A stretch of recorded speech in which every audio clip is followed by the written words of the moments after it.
मेतक्यातल्या मंदिरातला तो जो खांब आहे त्या खांबाचं काय नक्की रहस्य आहे? जशी चांगली जशी दैविक शक्ती आहे तशी बाह्य शक्ती पण आहे आणि या बाह्य शक्तीनं समाजामध्ये अंधश्रद्धा पसरवलेली होती.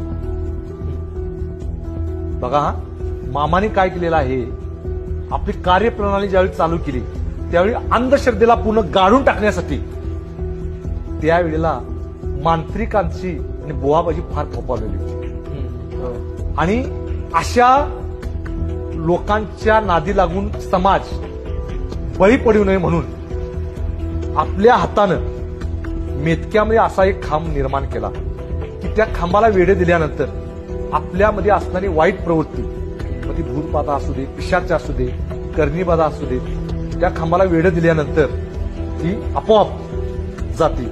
एक खांब कैलासात, मामा सांगतात एक खांब कैलासात आणि दुसरा खांब मेतक्यात.